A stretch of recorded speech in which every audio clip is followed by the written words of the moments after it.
When he was in basic training, I wrote him a letter every day. He kept all those letters. Jani Lane, a loving and fiercely proud mother to her one and only son, Bo. And that's Smoke and Bo in Iraq. Then later it was like, Mom, they call me a mother's boy, a mama's boy. I said, well, you are. Easter weekend back in 2010, Bo and his wife, Lori, were on the road helping a veteran in need. Easter was always one of my favorite times of the year. We all came together as a family. Bo always was the Easter bunny at church, and he, 6'2", and he'd wear this Easter bunny costume and carry a plastic carrot, and just, it was fun, and we were looking forward to that. But suddenly, Jani's world came to a halt. Lori's stepmother called me and said, I guess you heard Bo and Lori were killed. I didn't know, and I started screaming. Bringing both Jani and her late husband to their knees, pleading with God. I can remember curled up in the fetal position, wailing.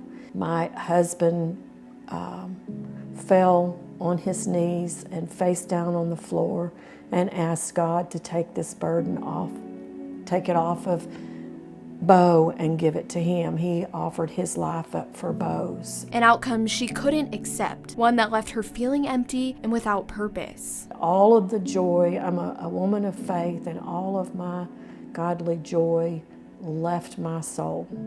And I honestly understand how people die in the moment. 3 years later, that same God gave her direction. I was surviving but not living, and I didn't know what to do with my grief. And you hear people say, well, God talked to me. Well, he does. If you listen, you can hear.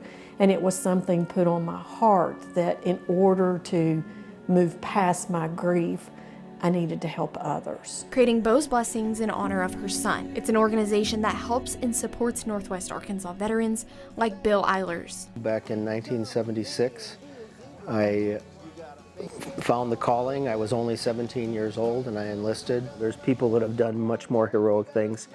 I just was one of many that raised my hand and said, I'll serve. An Army veteran from Minnesota who found himself struggling with his physical and mental health, which he says only got worse when he moved to Northwest Arkansas. I had an open heart surgery that went bad, and I had a quintuple bypass, and 4 of the 5 bypass grafts went down. And I had about 8 surgeries afterwards. I've about 19 or 20 stents placed in me.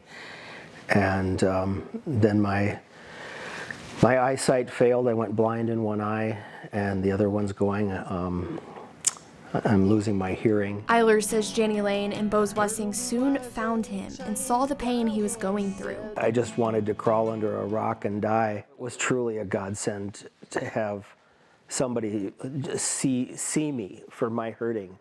And I feel so blessed to have had her put her eyes on me and say, hey, life's not over. It's not over till it's over. Bo's Blessings has given Eilers a sense of belonging, allowing him to find peace and support even through his creative outlets. So I've started writing some of my own songs. And what I like to write about is either my own experiences or what's in my heart. And what's in my heart is when I see heroes like Bo and other people who've gone off to war and they've given their lives for our freedom.